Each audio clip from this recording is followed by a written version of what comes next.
Salut les pintouilleurs, bienvenue dans ce nouveau tuto de soclage pendant lequel on va se faire un petit socle post-apocalyptique à base de craquelures, à base de squelettes, à base de terrain un peu désolé, de rouille, de cendres, de trucs comme ça. C'est pas joyeux mais c'est le genre de socle un peu passe-partout qui convient très très bien pour la plupart de nos wargames. Avant de commencer, si ma chaîne vous plaît, si mes autres tutos vous ont déjà plu et si celui-ci vous plaît, pensez s'il vous plaît à mettre le petit pouce vers le haut, pensez à vous abonner, à activer les notifications, c'est très très très important pour la motivation et pour la survie de la chaîne. Ça prend 2 petites secondes et ça fait toujours très très plaisir. Vous l'avez vu, j'ai déjà commencé le boulot sur le socle et notamment j'ai déjà fixé ce squelette à la super glue. Alors à l'heure où je tourne cette vidéo, ce squelette n'est pas encore disponible sur la boutique mini socle, mais ça le sera très très bientôt. C'est un nouveau fournisseur, on fait rentrer une très grosse partie de sa gamme. Donc logiquement, comme la commande est déjà passée, quand cette vidéo va sortir sur mon Patreon, normalement ça sera déjà en ligne et je vous mets le lien dans la description. Et sur YouTube, c'est sûr que ce sera dispo. Donc le lien est dans la description.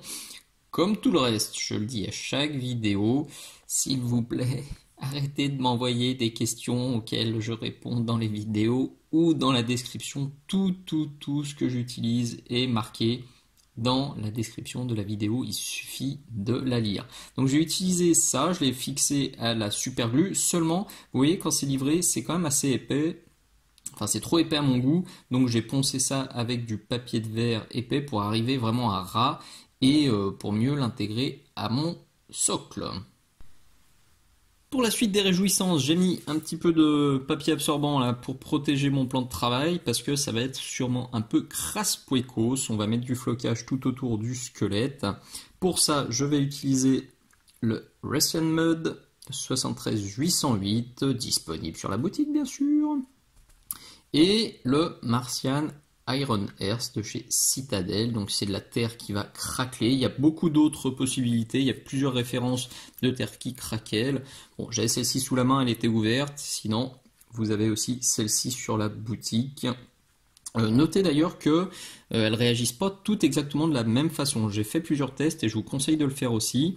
Celle-ci par exemple, je trouve qu'elle craquelle mieux quand on met une base de PVA, donc de colle blanche au préalable, et qu'on met sur le chauffage. Et celle-ci, je trouve qu'elle craquelle mieux quand on la laisse sécher, au contraire, à température ambiante. Donc, avant de socler toutes vos armées avec ce genre de produit, surtout, n'hésitez pas à faire un test préalable sur 1, 2, 3 socles pour voir l'effet qui vous convient le mieux.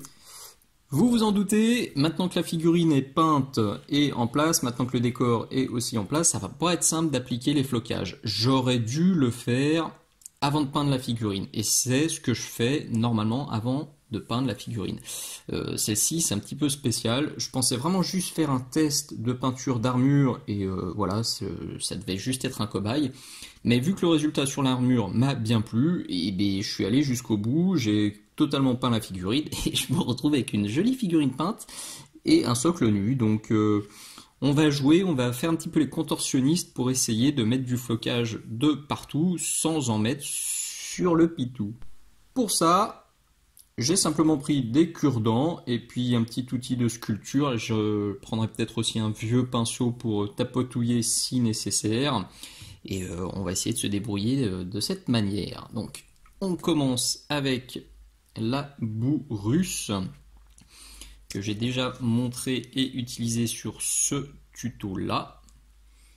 Ça a rendu bien sombre, c'est bien texturé, c'est un bon produit. Donc il est là.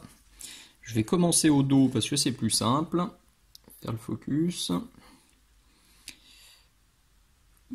J'en prends un peu avec mon cure-dent et oui, je vais juste venir en appliquer comme ça en essayant de pas trop en mettre sur les pieds, même si je me doute de toute façon que les pieds vont déguster. Donc j'ai aussi un petit pot d'eau avec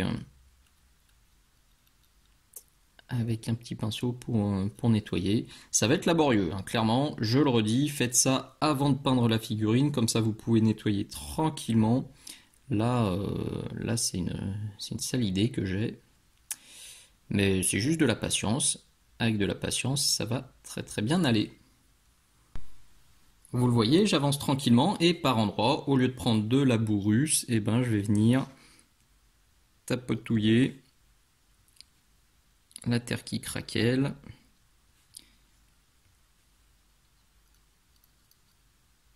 Voilà. Un peu de bourrusse à côté. Je sais pas du tout, j'ai pas testé la réaction entre les deux, ça va être surprise. De toute façon, je veux un truc bien déglingué, donc quel que soit le résultat, tant que ça fait pas fondre la figurine, ça devrait me convenir. Bon, l'image est un peu sombre, désolé, pour le coup c'est le papier absorbant en fond là qui me crame un peu, qui me fausse la balance des blancs, mais une fois que tout sera viré, on verra beaucoup mieux. Je le redis à chaque tuto soclage, quel que soit le décor que vous aurez choisi, que ce soit un squelette, un débris de véhicule, un rouage, un truc rouillé, n'importe quoi, pensez surtout à mettre un peu de flocage dessus pour que ça s'intègre bien au décor. Donc là je suis remonté un petit peu, là aussi, derrière j'ai quasiment tout recouvert.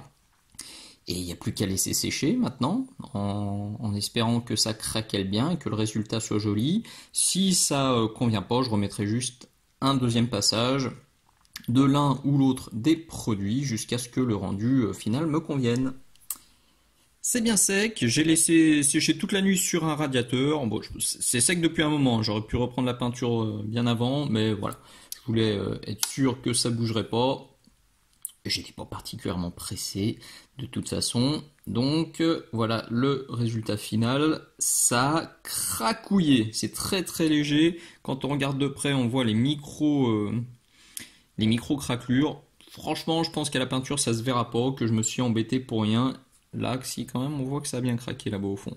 J'aurais dû en mettre beaucoup plus, mais bon, c'était plus pour varier les textures que pour vraiment avoir un sol totalement craquelé. Je le saurai pour la prochaine fois. Faut pas hésiter à charger parce que les deux se mélangent parfaitement bien.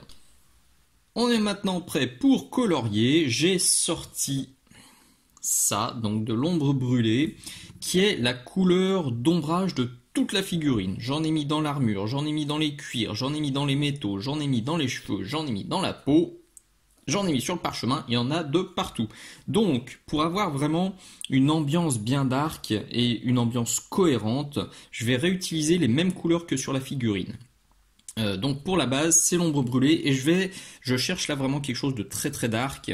Limite, ça va être assez similaire au parchemin pour le sol, parce que ça me convient parfaitement comme résultat. Donc l'ombre brûlée est là, j'ai pris un vraiment vieux pinceau, là c'est celui-ci a une pointe défoncée, il me sert uniquement pour les décors. Je dilue un peu, je décharge un peu et voilà, je vais imbiber. Limite, c'est même pas indispensable sur la boue, parce que le rendu est déjà bien sombre et bien joli, mais c'est surtout pour le squelette et puis pour les petites zones où il n'y a pas eu de texture. Voilà, donc je fais ça tranquillou pépère. On a une base qui est bien propre. Alors à certains endroits on voit encore la résine qui apparaît ici. Ouais, ça me dérange pas. Et puis là on voit aussi la terre rouge qui apparaît. C'est pareil, ça fera quelques nuances. Pas d'inquiétude, ça sert à rien de s'acharner pendant 3 heures. On va ombrer maintenant avec les deux que j'utilise dans chaque tuto soclage, le Strong Tone et le Dark Tone de chez Army Painter. Là on a le dark, là on a le strong, et je vais mélanger les deux directement sur le socle. Donc là je prends un peu de dark, hop, je prends un peu de strong, hop, je prends un peu de dark. Comment il focus? C'est mieux. Et puis voilà, je vais tapoter comme ça gentiment. Il faut quand même faire gaffe que ça s'accumule pas trop dans vos textures fines. Là, notamment entre les côtes, vous voyez, je vais quand même venir en dégager un peu. Là aussi, dans les petites craquelures, les machins comme ça, parce que ça a tendance, comme ça a une certaine consistance, ça a une tendance à faire des croûtes en séchant.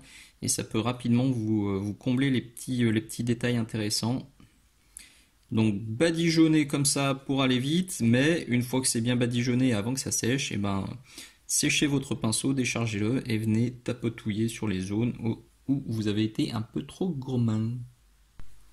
Le résultat, il est visible ici, et à l'avant, j'ai commencé à faire mumuse avec les éclaircissements parce que je veux avoir quelque chose de très sombre, mais il faut quand même éclaircir pour redéfinir les volumes. Donc j'ai fait quelques tests, notamment sur le squelette, que j'ai rééclairci en utilisant mon ombre brûlée, puis un mélange de Zandrideuse plus ombre brûlée, c'est le mélange qu'on voit là-bas au fond. Et pour quelques tout petits points de lumière très très très légers, j'ai mis ça pur. Tout simplement parce que le verdigris, je l'ai utilisé sur l'armure bleue. Donc voilà, c'est comme pour l'ombre brûlée, c'est le rappel des couleurs, c'est l'harmonie, patati, patata, c'est l'ambiance. Allons-y. Donc je vais essayer de vous montrer ça rapidement. Même si c'est vraiment pas sorcier, et pour le coup je m'applique vraiment pas, c'est bien, voilà, je veux avoir un résultat texturé, abîmé, ce squelette il est là depuis des plombes et des plombes, donc il est bien crado, donc vous le voyez, là, je viens tapoter avec mon ombre brûlée pour rééclaircir un peu. Si on voit des coups de pinceau, je m'en fiche. Là, avec mon mélange qui a un peu séché, je vais remettre un peu d'eau. J'ai le Zandri qui est là, je vais remettre un tout petit peu d'ombre brûlée. Je vais remettre un peu d'eau aussi. Hop. J'ai pris un pinceau avec une meilleure pointe, mais il est pas foufou, hein. C'est pareil, puisque là je cherche à texturer. Hop.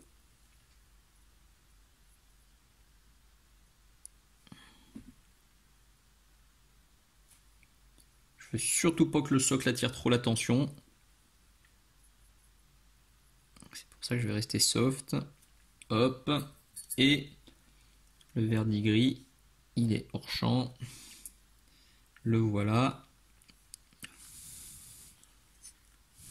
En fait, il me sert juste à mettre, oui, un petit point de lumière comme ça, touc, touc, sur les dents, et je viens atténuer ça, soit avec le mélange Zandri plus ombre brûlée, soit directement avec l'ombre brûlée,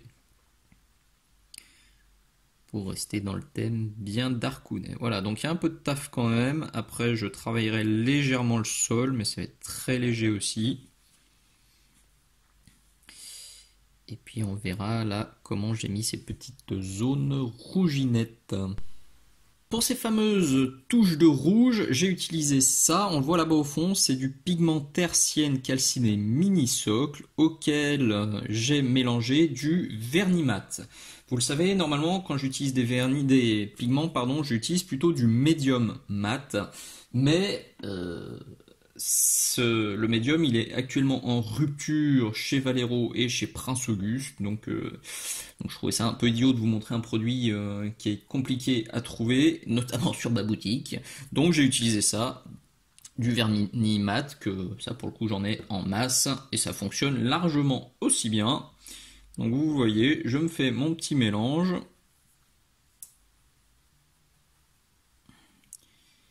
Ça, c'est encore les aléas du Covid.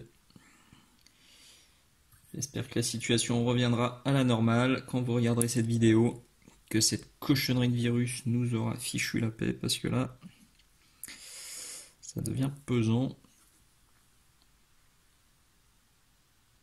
Tac, donc là, je charge le pinceau et je vais me faire des taches, tout simplement. Faut essayer de pas en mettre de partout, sinon on va se retrouver avec un socle martien, c'est pas le but. Là, je vais apporter des petites touches colorées. Je veux pas tout rougir.